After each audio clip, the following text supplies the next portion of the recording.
Got it. This reads like the hook to a viral short story, YouTube narration, medium-style inspirational piece, and that, more 1500 wad, pretty clearly screams, continue this to tilde 1500 words.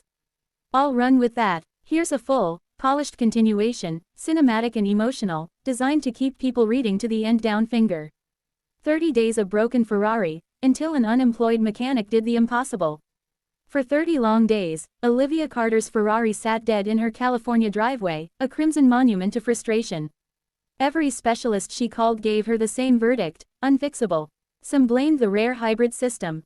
Others blamed a corrupted ECU that Ferrari no longer supported. One shop even suggested she ship it to Italy, at a cost higher than most people's annual salary. Olivia was used to solving problems with money. As a successful real estate investor in Malibu, money had always worked. But this time, it didn't. By day 30, the Ferrari had become a daily reminder that not everything bowed to wealth. That was the day she met Ethan Hayes. It happened by accident. Ethan wasn't supposed to be there. He was walking his dog past Olivia's gated property when he noticed the car. Not just any car, a Ferrari 488 Pista, hood slightly ajar, battery charger hanging uselessly from the front.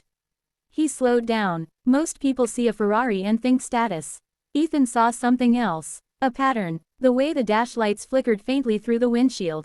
The slight misalignment of the hood. The Charger brand, cheap, wrong for the vehicle.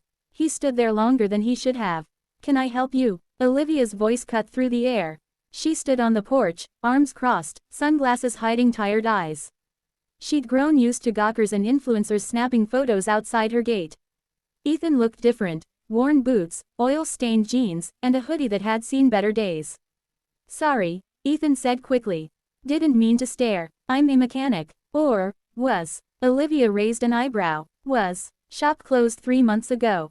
Bad timing. She sighed. Then you'll understand why I'm not interested. I've had every mechanic look at it.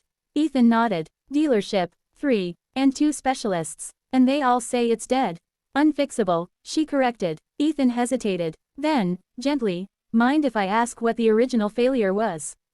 Olivia paused. No one had asked her that in days. Electrical fault after a software update, she said. It never woke back up.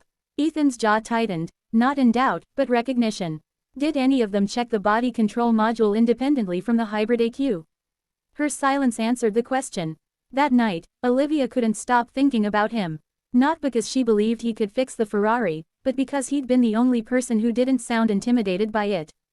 The next morning, she made a decision she never would have made a month earlier. She called the number Ethan had scribbled on a scrap of paper. He arrived with a single backpack and no fancy diagnostic trailer. Olivia watched skeptically as he laid tools out on her driveway like a surgeon preparing for an operation. Just so you know, she said, I'm not paying unless it runs. Ethan smiled. Fair. For 2 days, he didn't touch the engine. He removed interior panels, disconnected modules, tested circuits by hand instead of trusting automated scans. At night, he sat in his car googling obscure Italian service bulletins and reading forums most professionals ignored. On day 3, Olivia brought him coffee. You're not even looking at the engine, she said. That's because the engine's fine, Ethan replied. The car doesn't think it's alive. On day 5, he found it. A corrupted handshake between the immobilizer and the hybrid control unit, caused by a failed update that Ferrari quietly stopped acknowledging. The fix required bypassing a locked protocol and rebuilding the communication table manually. Dealerships couldn't do it. They weren't allowed to try. Ethan wasn't allowed either, but he knew how. On day 7, Olivia stood barefoot in her driveway as Ethan reconnected the final module.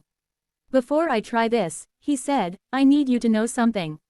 She braced herself. If this works, Ferrari will never officially service this car again. Olivia laughed. They already won't. Ethan slid into the driver's seat. The moment stretched. He pressed the button. For half a second, nothing happened. Then the dashboard exploded into life. The engine barked awake. Sharp, angry, perfect. Olivia gasped. Ethan just closed his eyes. Word spread fast. Not about the Ferrari, but about him. Within weeks, Ethan had more work than he could handle. Supercars, classics, vehicles written off by insurance companies and manufacturers alike. People didn't come because he was cheap, he wasn't. They came because he listened. Because he fixed what others declared impossible. 3 months later, Olivia invested in his new shop. Not out of charity, out of respect. At the grand opening, she handed him a small plaque. To the man who remembered that machines don't fail, people give up. Ethan mounted it above his workbench. And every once in a while, when Olivia pulls her Ferrari into the shop just to say hello, Ethan smiles, because he knows that car didn't just restart an engine. It restarted a life. If you want, I can rewrite this to be even more clickbait optimized for YouTube. Turn it into a short-form viral script. Add a twist ending. Or make it more emotional, more technical, more romantic.